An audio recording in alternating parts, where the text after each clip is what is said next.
right, Canty, this was the Falcons team that you, at the beginning of the season, thought was so good was going to go to the Super Bowl. Now, they've had a ton of injuries on defense. Their offense still playing well. If you're the Cowboys, how do you stop this Falcons team? Well, I think the Cowboys are going to look to be able to control the complexion of this game, and that's running the football. I mean, you can ask anybody what the formula for the Dallas Cowboys is in order to try to win ball games. It's hand the ball off to number 21.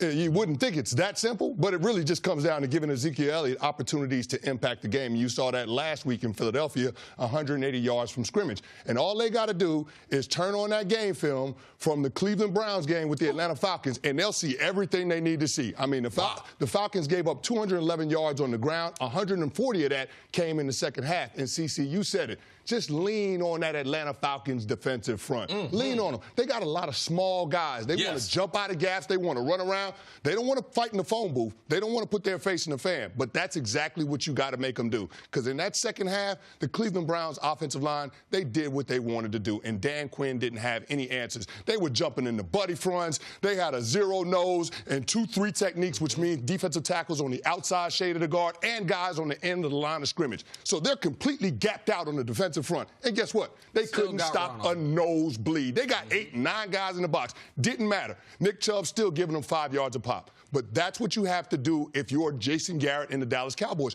Run the football. It's just that simple. At 4-5, Atlanta, people of Atlanta, they're not going to like what I'm getting ready to say. Okay. This is not a professional sports town.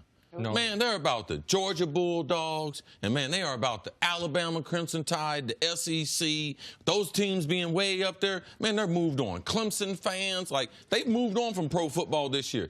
Dallas Cowboy and Dallas Cowboy Nation is getting ready to invade the Mercedes-Benz there in Atlanta where the Super Bowl is going to be. They're going to have at least 20, 25,000 fans there. I did a broadcast from there, and I was shocked having that beautiful stadium, the lack of home field advantage that they do have. So when you have that on the road, it becomes important.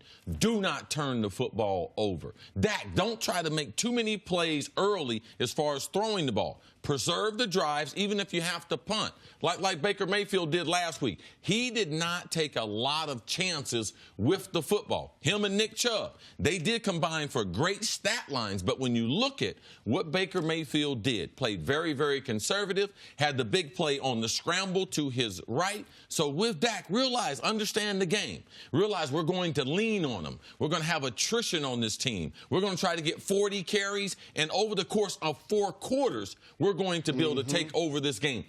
Don't realize last week, yeah, we can do that, but it takes time, patience, and you have to earn the right to be able to run that ball for those 40 times. So that's what I expect. If they want to win, if they want to build on what they did against Philadelphia, to me, lean on this undersized defense, injury-plagued defense, missing their 2 inside middle linebackers, missing a safety, missing a corner.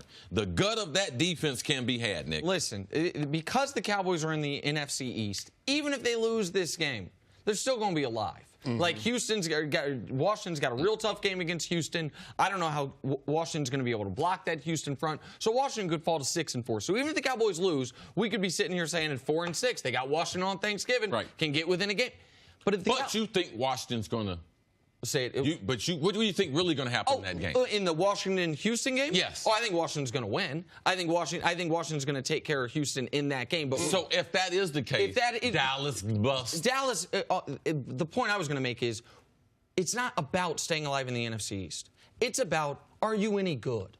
So forget what the divisional message is. points. Yeah, forget the schedule. Forget the record. Forget the fact that you are going to be alive no matter what happens this weekend because of who you have remaining, because the last 3 weeks of your schedule are so soft. Are you actually any good?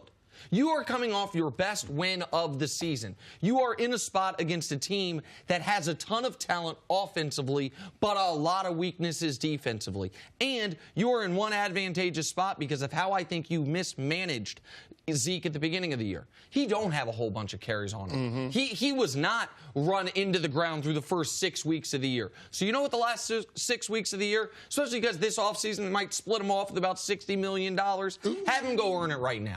Have him go into this game saying we want Zeke to have 18 carries in the first half. That our game plan is to see if Zeke, after his best game of the year, can have an even better game this week. What Dak does, if Dak can do what Baker did, that's a bonus. But we're going to win this game because Atlanta's not going to have 12 drives. They're going to have 9 because we're going to have a 36-minute time of possession. That is because I think the Dallas defense is really good.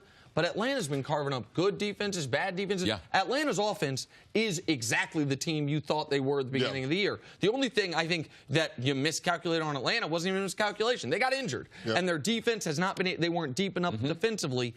The Cowboys have to take advantage of that. Their offensive line, they were trying to work in that left guard. I think they thought in Connor Williams. I think they thought, hey, we've got an all-pro left tackle. We have an all-pro center. Even if our left guard is weaker as a rookie, we can deal with it. But then their center's lost due to the autoimmune deficiency he's dealing with. So now all of a sudden they bring in Xavier Su'a-Filo, who's not a great player, but better than the rookie. Your offensive line should be bigger. Better. More powerful, better run blocker. And so, for all those reasons, see, like, this is a game that shouldn't be about Dak. It shouldn't be about Matt Ryan. It should be about 21. It should be about Ezekiel Elliott. They made a huge adjustment when they fired the offensive line coach. They hired one of theirs, Mark Colombo, big offensive lineman, played for the Cowboys. Teammate. So what they're doing now is they're not doing as much zone scheme. They're comboing. They're coming off in teams, not having any leakage into the backfield, allowing Zeke to be able to get up on those linebackers. They're teaming up to those linebackers. Very, very effective. They have to be able to duplicate that week in and week out, and I expect to see that in the Dirty South. Thanks for watching. Subscribe here to get the latest from the show. Also, be sure to check out more of the best clips from First Things First, or go watch a few segments from our other shows on FS1.